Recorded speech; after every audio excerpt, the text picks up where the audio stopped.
Hello, everybody. Welcome back to the Hartford Whalers expansion franchise here on NHL 24. Today, we're going to get through the Year 3 Stanley Cup Playoffs, and our Hartford Whalers just barely missed by a handful of points, as we've now missed it 2 out of 3 seasons of this expansion franchise. But we've built a very good team in place, a good foundation, and I think with a good offseason, we're going to come back stronger next year and actually be one of the top teams in the Eastern Conference. But we'll preview what we have in store for this episode. We're going to get through the entirety of the playoffs. We're going to review our players' stats.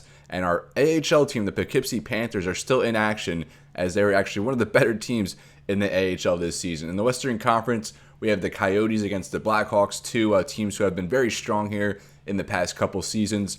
Then we have Colorado against Nashville, Edmonton against Calgary in the Battle of Alberta, and then Anaheim, the President's Trophy winners. I think they beat the Edmonton Oilers for that by like 1 point. And the Ducks are going to be going against the Winnipeg Jets. On the other side, Eastern Conference, we have Columbus against New York. The Rangers, were the President's Trophy winners last year, but I believe lost in round 1 or round 2 against the Islanders in 7 games in that series. And Carolina against Toronto, Florida against Ottawa, and Tampa Bay against Buffalo. I'm going to go with a Tampa Bay, Colorado Stanley Cup. That's going to be my prediction. Before we get into simulating the NHL playoffs, though, we're going to review our stats and look at our team leaders. And Mark Scheifele led in goals, assists, and points, 85, the most we've had through a season. I think Scheifele also led in points last year, and then Patrick Kane the year before. Tom Wilson, a huge upgrade this year. He went from 49 points in his first season with the Whalers to 74, so a big uptick as he 27 goals, 47 assists, and pretty sure those were both career highs for him. So Tom Wilson really coming around, and we have him for another 2 seasons. Brock Besser was second with 28 goals, 38 assists, was third on the team, and then 66 points. His first season with the Whalers after signing as a free agent, and I think the assists career high for him, and I think the points a career high as well. So Brock Besser, 29 years old, and we'll have him for another few seasons as well. Leo Carlsson, a breakout year now in year 3 of his career at 21 years old. Career highs across the board in goals, assists, and points. His best plus-minus ever, and the most points he's had on the power play with 4 power play goals, matching his year 1 total. Now up to an 85 overall. Hopefully he can get up to 90 by next season. Andrew Mangiapane, the captain, he's had steady production. The most I was going to say the most assists he's had, but no, he actually had 39 in year 1. But overall, like I said, very steady production from our captain, and he's had 50 points in every season thus far of this series. Philip Zadina, he did miss some time, but he posted a career high in goals, a little 5 less than last year in points, but like I said, still missed 9 games, so similar production to last year, but the first time Zadina is a 20-goal scorer, and we're actually going to have to re-sign him in the offseason, so we'll see how that goes. Scott Lawton, very bad plus-minus at minus 19, but like Mangiapane, just very steady production, 40 points in year 1, 38, and 39. So you know what you're getting with Lawton now, 31 years old. He'll be a free agent, so I think we're going to try and bring him back as a 3rd or 4th line center. He's been our top face-off man every season in this series, so something we kind of covet, especially there on the bottom lines. Ivan Provorov led all defensemen in points for us at 38 with 12 goals, 26 assists, and on the assist and points, career highs for him, and just the 3rd time he's had double-digit goals. And I'm sorry, not career high in points. He had 41 in his 2nd season, but the highest amount since then. A very good free agent signing for us. Sam Steele played in all 82 games. He was solid, but I don't know if he's going to be back next year. We signed him to just a 1-year deal, and like I said, he was very solid, but I think we have someone in the farm system that is going to probably have his spot next year.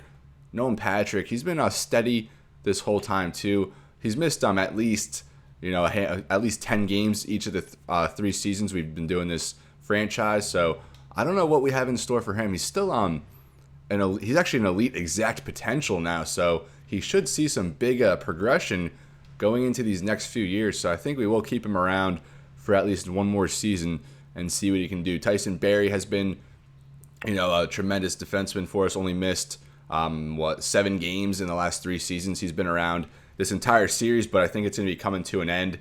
34 years old now. And 27 points, 33, 28. But our primary, our primary power play defenseman, so that's a hole we're going to have to fill. Sami Maki, the 2024 number 1 overall pick. A big breakout year from him. Played in all 82 games. Double-digit goals. 24 points overall.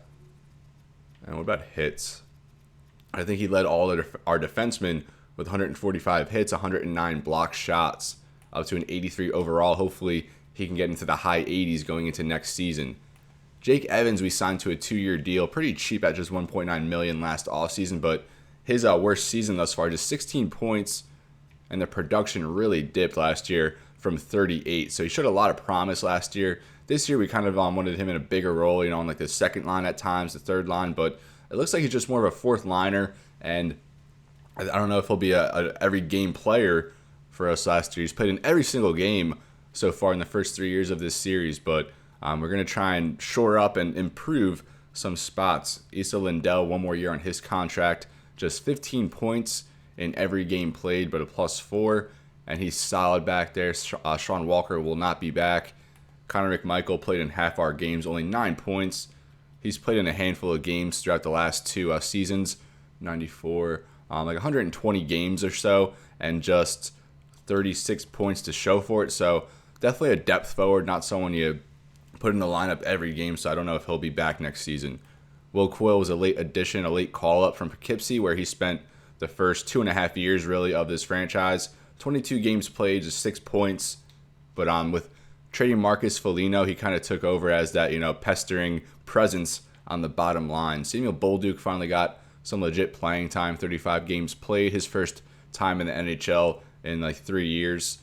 Only 5 points, but he did score a goal, and I think that goal came against the Islanders to win it later on in the season. Graham Clark played in only 19 games, just 4 points, so I don't know what his future holds. Hunter Brzustowicz got called up late, 8 games played, our second-round pick back in 2023. I think he might need more time in the minors. And then Yaroslav Askarov on the season, really good numbers, 919 save percentage, 259 goals against, 2 shutouts, but with us, after we traded for him, 14 games, 7-6-1. The numbers not as good as they were in Nashville, but still very good at 911 save percentage, a 281 goals against. And he's someone that he actually had 6 playoff starts last season as well. He's someone that we look to be our long-term goaltender, and we're going to have to lock him up over the offseason. I don't know if Tarasov is going to hang on for our backup goaltending job, but that's something we're going to have to address in the offseason.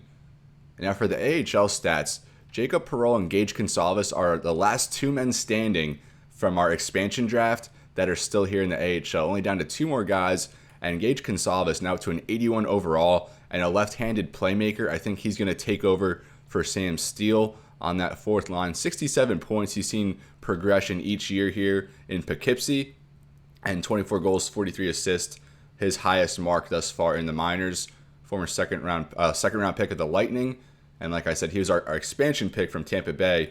And then Jacob Perreault, he was kind of battling with Graham Clark here, but Clark kind of pulled away as the guy we wanted up in the NHL, even though he didn't play too many games. But Perreault, look at this, 67 points, a +40 with 40 assists, and he's a right-handed sniper, but I don't know what his future really holds for him with our club in the NHL, so we'll kind of have to address him in the offseason as well. Might just let him walk and see if he can find an opportunity somewhere, but we'll see how it goes. We're set here with the Poughkeepsie Panthers playoff run, so we'll see how some of these guys perform. Ali Lykesell led our AHL team in points back in year 1. Curtis Douglas, Riley Damiani, a member of this original Poughkeepsie team. Daniil Chaika, probably our top prospect on the team right now, 23 years old, 40 points, 10 goals, 30 assists, +27. Very good year, his best season thus far in the minors. And we traded for him back in year 1 from Vegas. We sent them Matt Grzelcyk and Nick Cousins. Really no players of note down here. We're starting to mix in some of our own draft picks now. In the offseason, we're going to have like 5 or 6 young guys in the juniors that we're going to be able to sign and bring over for our AHL team. So moving forward, we're going to have a much more of our own touch on this team. Tarasov was the primary goaltender most of the season in the AHL, and then Arthur Silov's actually another expansion pick, so there's 3 of them, and he's been solid in the AHL, but 901 save percentage, 256 goals against, not really the production you would like in the minors, so I think Seelovs might be gone next year. I was kind of hoping he and Tarasov would battle for the backup goaltending spot, but I don't really know if that's going to happen or not. He had a very good playoff run in the AHL a couple of years ago, 8-7 with a shutout, 930 save percentage, of 216 goals against. And we'll see if he can kind of replicate that. Scott Ratzlaff, a third-round pick from 2023. Not too much playing time, but still solid in that small sample size. And then we'll just do a quick run-through down the standings. Like I said, the Ducks, the President's Trophy winners as they beat Edmonton by just 1 point. Tampa Bay, the top team in the East, followed by Florida. So, like I said in the last episode, I think Florida is now a hockey state. Colorado, Arizona, surprising season. One short of 50 wins, but they actually did make the postseason last year. Carolina, Ottawa, 100 points. Kind of didn't see that coming, but they're blossoming into a very good young hockey club. Chicago there, they've made the playoffs, I think, all 3 years so far. Nashville gets into the playoffs. Toronto, Columbus, Buffalo, Detroit. So Buffalo and Detroit, each with 92 points, but Buffalo gets in the playoffs because they have the one extra win over Detroit. The Red Wings just miss out. New York gets the wild card spot as they beat the Islanders by just, I'm sorry, not the wild card spot, the third spot in the East as they beat the Islanders by just 1 point. Winnipeg, Calgary into the playoffs. Calgary just 86 points, 40, 36, and 6, but they still sneak in. And I can't believe the San Jose Sharks missed it. They were one of the hotter teams in the start of the season and then fell apart. Minnesota, last year's Stanley Cup champions, missed the cut. Here's us at 40, 37, and 5, 21st in the league at 85 points. Vancouver, St. Louis, Philadelphia, Dallas, Washington, the Kings, Pittsburgh, Boston, Seattle, and then a big drop-off here to Montreal, Vegas, and then the Devils finish as the worst team in the NHL this season. And now we'll just take a quick look at the league leaders throughout the NHL. Sebastian Aho, he signed a big deal with Anaheim a few years back. 5 years left on that, $12 million deal. His second season, 125 points, 77 assists, and 48 goals, all career highs in that Anaheim team. Trevor Zegras, second in the league, so the Ducks have the top 2 point getters in the league, and two out of 4 guys with over 70 assists who led in goals. Ovechkin, 51 goals, and he's now the all-time leader in goals with 954. 40 years old now. I wonder if he'll come back. So what, he needs 46? He needs 46 for 1,000, and he's going to be a free agent, so we'll see if Ovechkin hangs up the skates or he comes back for another run. Tied there at the top with Matthews and David Pastrnak.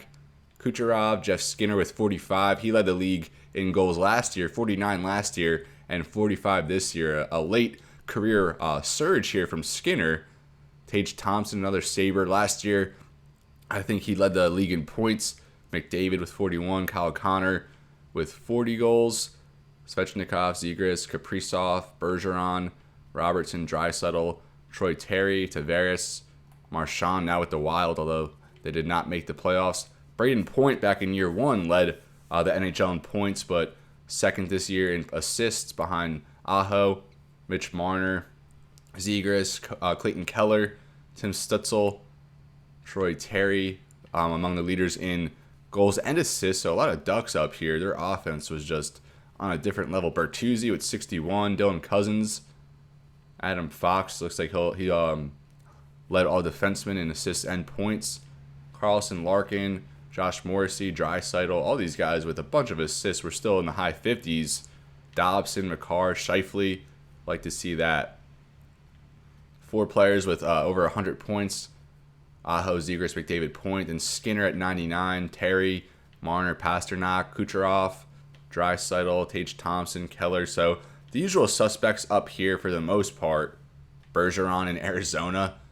He was signed with the Ducks in year 1 back in that offseason, then 2 years with the Coyotes, making a playoff run there. Probably the oldest player on a fairly young Arizona team. Plus minus DeBrincat and Stutzel tied here at the top, so probably the best 2 of the best line mates in the entire league this season with Tkachuk. So I'm assuming all 3 of these guys are on the same line, and that's just pretty filthy.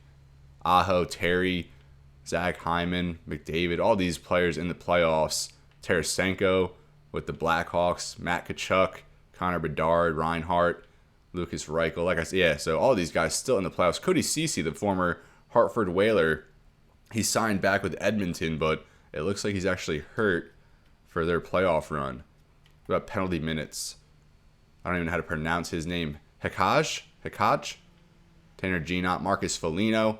We traded him to Nashville in that Askarov trade. 13 points in 20 games for him. A very good pace. And it doesn't show fights. I wish it showed fights in that menu. Pertuzzi, Tom Wilson, he was our leader in penalty minutes above 50. Sharon Govich, Oshie, Marchment. Shot percentage. None of these guys had good shot totals. Sebastian Aho led in shot percentage at 19.3, 249 shots. Tage Thompson up there. Dylan Genther, a 23-year-old for the Coyotes, 71 points. So a breakout year here from Genther in his second full season. Going to put together a playoff run here. We got game-winning goals. Mika Zibanejad had 10 game-winning goals, led the league. Nietzsche's, Connor Bedard, and Genther tied there at 9 power play goals. Kucherov 14, Thompson 12, and then Skinner and Hall each with 10. About power play points. Braden Point with 26. And a few guys there over 20. Shorthanded goals. Lucas Raymond led with 3, and then a bunch of guys down here with 2. 5 shorthanded points here from Marco Kasper. He had 26 points on the season, and a good bit of them shorthanded. But face-off percentage, I think Couturier led here. Gotta have it. Here we go. Nearly 1,600 face-offs, and he just edges out Anze Kopitar by a tenth of a percent. So 58.5% here for Couturier, now 33 years old. Still 4 years left on his deal after this season. And Kopitar signed with Montreal, but he probably regrets that after their horrible season. Timo Meier again led the league in hits. I think that's definitely 2 out of the 3 seasons in this franchise, probably back-to-back.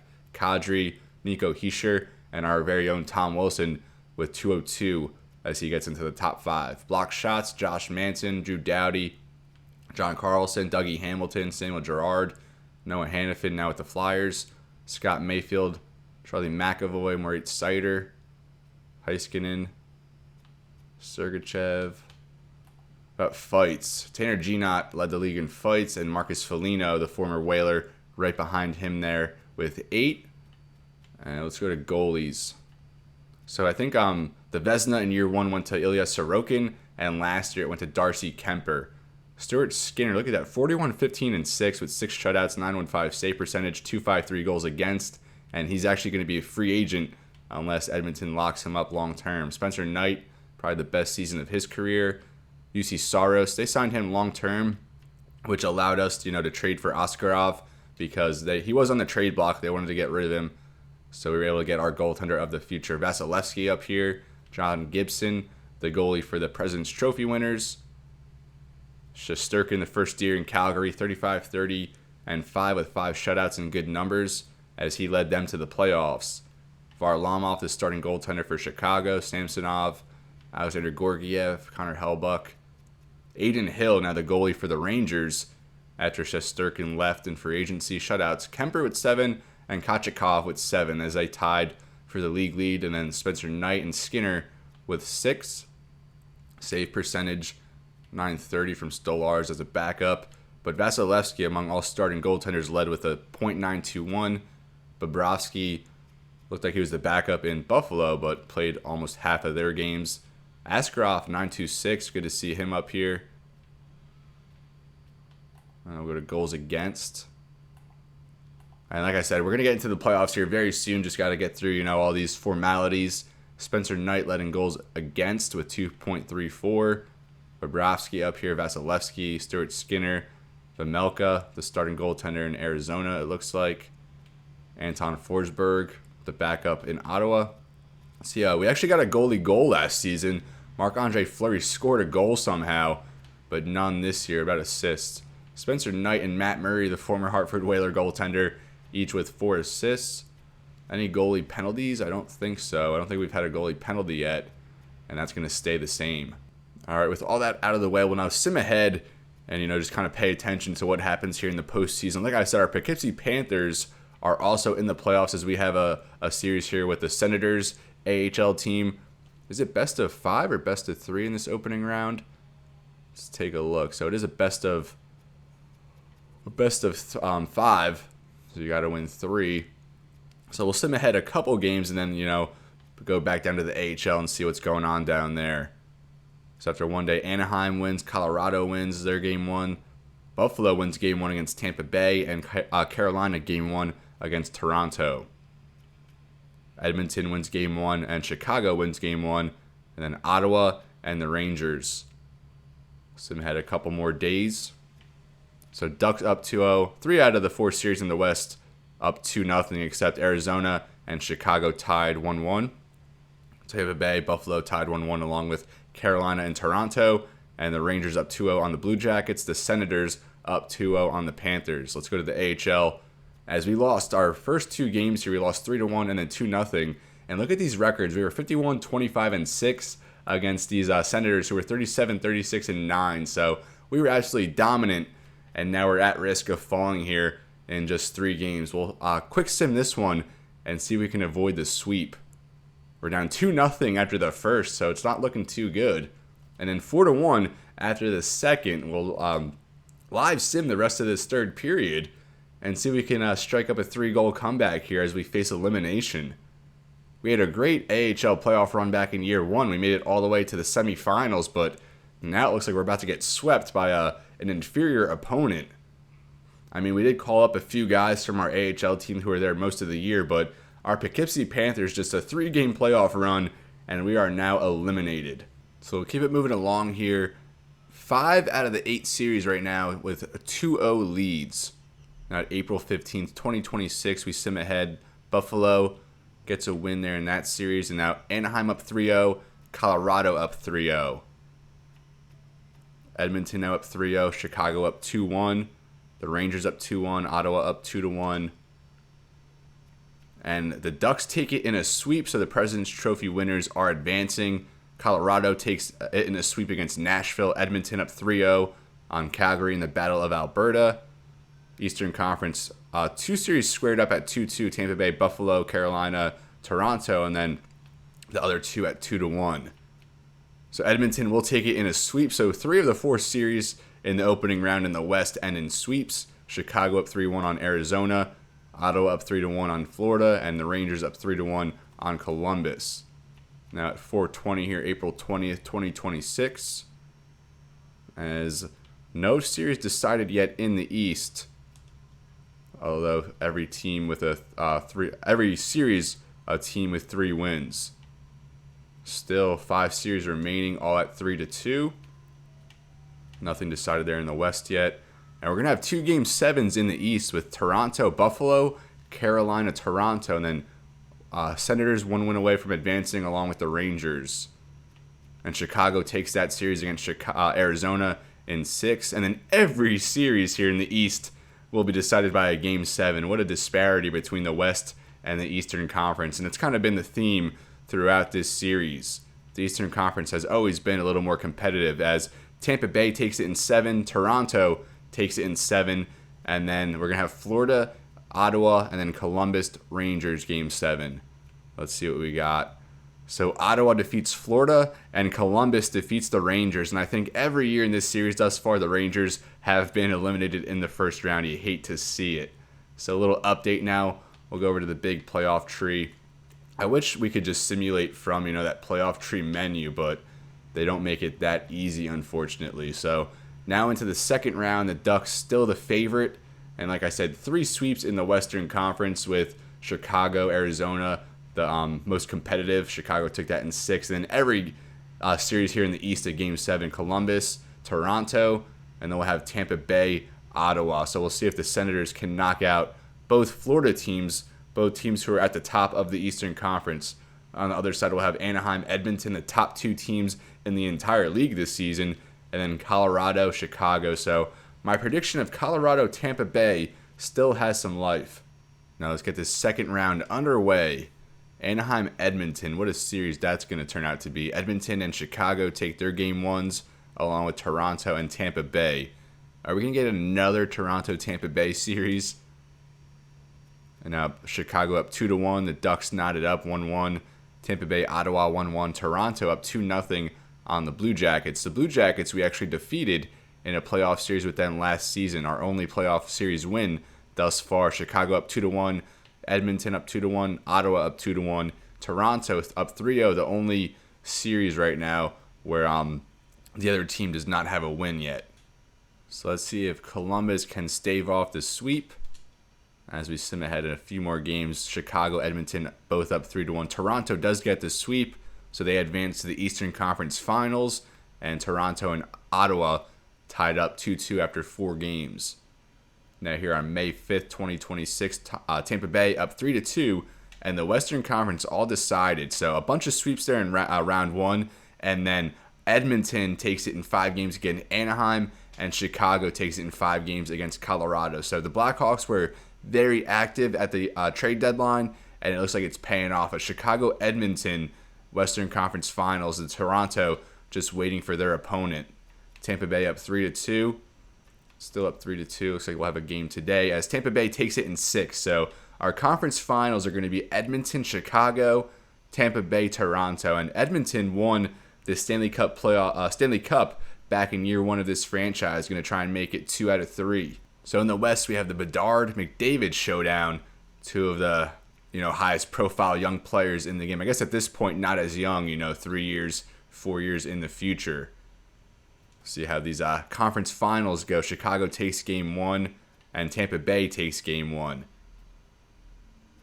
Now Chicago up 2-0 on the Oilers, and Tampa Bay also up 2-0. We'll sim ahead a few more days. Edmonton gets in the win column, as does Toronto. So 2-2 now in the West. Edmonton won 2 games in a row, and Tampa Bay now up 3-1. So we do have a chance at an All-Canada Stanley Cup, but Toronto's going to have to win 4 straight, and Tampa Bay just continuing to dominate the Maple Leafs here in the postseason. Edmonton, Chicago still knotted up at 2. And we'll sim one more time here. And Edmonton won 3 in a row, and they're now 1 win away from getting back to the Stanley Cup championship. Tampa Bay won that series in 5 games, so they're going to be waiting for their opponent. Let's see if Chicago can win 2 in a row. So we'll keep it moving here and see if Chicago can force a Game 7. As they do, so Edmonton-Chicago comes down to the final game as they have the Tampa Bay Lightning waiting for them in the Stanley Cup Finals. See who takes it here. Chicago comes back to when they win 4-2 in Game 7, and we're all set up here for a Chicago-Tampa Bay Stanley Cup Final. We'll just revisit real quick how we got here. Chicago won in 6 in round 1, and then 1 in 5, and then 1 in 7. Tampa Bay beat Buffalo in 7, beat Ottawa in 6, and then Toronto in 5. So Tampa Bay has had quite time, a little bit of time to rest here. And now we'll have Vasilevsky against Varlamov as the goaltenders here in the finals. See who takes game 1. And it's going to go to Tampa Bay. They have all the experience, and then Chicago knots it back up. So 1-1 after 2 games here in the Stanley Cup Finals. And apologies if the transitions aren't too clean, between every days simulated. I don't know if you're familiar with the scouting in this game, but it's super tedious. So between every few games of simming, I have to go back into scouting and, set our scouting assignments. So not much time left of that, just a few months now, or not even a month, until we're into the off season, which of course we'll pick up with next episode for the year 3 off season, as Chicago takes game 3, and they're now up 2-1.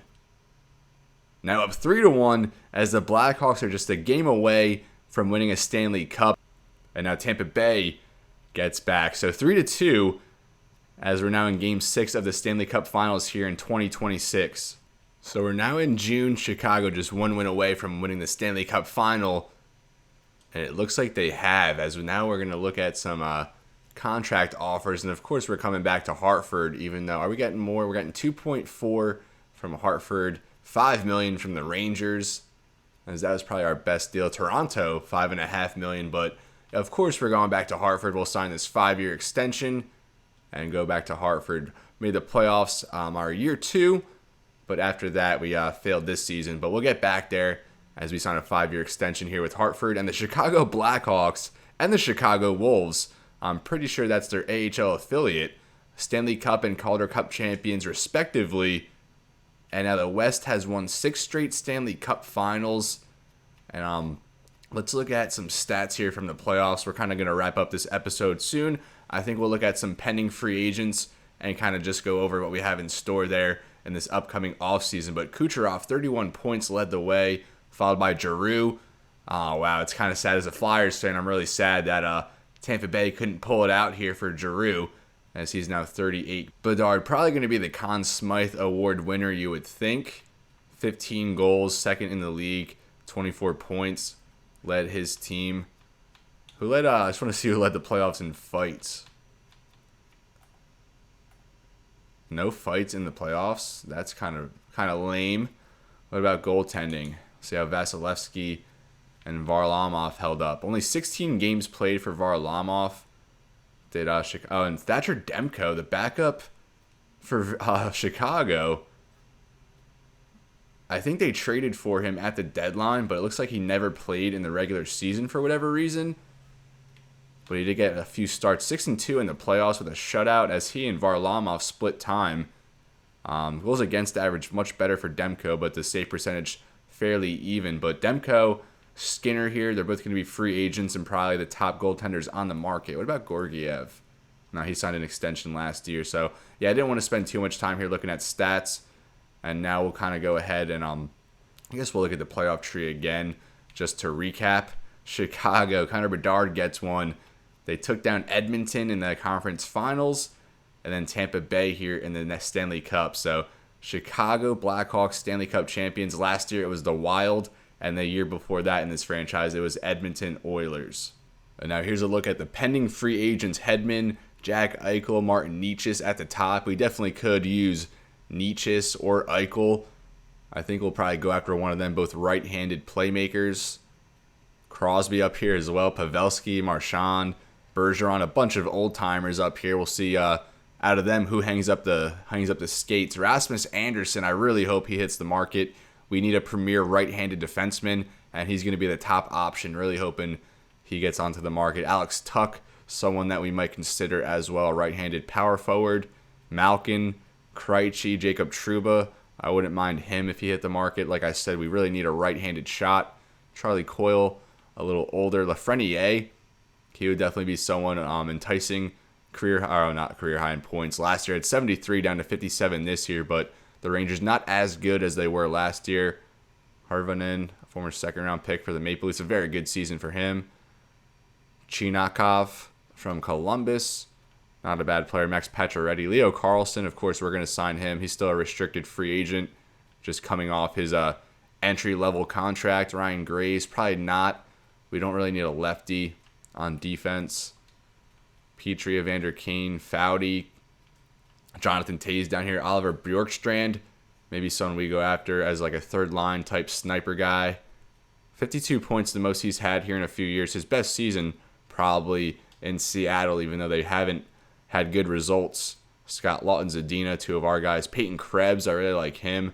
One of the guys traded over in the Eichel trade a few years back. Ryan Hartman, we considered him a few free agency sessions ago, but he ended up going to Anaheim as he's had 2 very good seasons with them, although an early exit there in the playoffs. Kirby Dach, a good right-handed shot playmaker, former number 3 overall pick. Hasn't really put it together quite yet. Ridley Grieg. I think that'll pretty much middle stat, Pagot. Pretty much do it. We'll just go to defensemen, because that's going to be our priority, is just shoring up our defense. Anderson and or Trouba definitely want to make a run at. Hopefully Anderson is on the market, though. What about other right-handed shots on defense? Jalen Chatfield, a defensive defenseman. Lundqvist from Dallas, maybe we'll go after him. So after Anderson, really no premier options, so we're really holding out for him and hoping he can hit the market. And in addition, we might make a run. Here's Barry. Carrier from Nashville. Kind of need to replace Barry's offensive prowess back there, and we would get a younger option at that point. Brandstrom, I do like his offensive game as well. 30 points and a plus 27 on a very good Ottawa team. Nutavara. So really, like I said, the options aren't overpowering. We don't really need to make a huge splash, but I would like to bring in, like I said, Anderson, and then maybe like Eichel, Nietzsche, Tuck was a cool was a intriguing option. Kubalik, Milano over here on left wingers, Lafreniere as I mentioned. So a lot of flexibility. What about goalies? Demko, Philip Gustafson from the Stanley Cup winning Minnesota Wild last year, but he was kind of overpassed. I forget who they had waiting in the wings that kind of overtook him. Swayman, Askarov, we're going to try and sign him long term. Stuart Skinner was up here. Here he is, Stuart Skinner down here. So some decent goaltending options. Thatcher Demko looks like he leads the way. Kind of coming off injury there. Stanley Cup champion, though, with the Chicago Blackhawks. And like I said earlier, they went heavy at the trade deadline. It looks like it paid off in turn of a Stanley Cup championship. So they took that last game, Game 6, 3-0. And this is where I'm going to leave you, folks. We got through the entirety now of year 3, and next year, our next episode, we'll pick it up with the off season, probably the favorite part of the game. I love building this team in and out, and we've done a tremendous job building the foundation of this hockey club. But I think now going forward in this off season, there's just a few pieces we need to put in place in order to get back to our playoff status like we were at last season. So as always, everybody, it's been real, and be well. Thank you so much for watching, and I'll see you next time.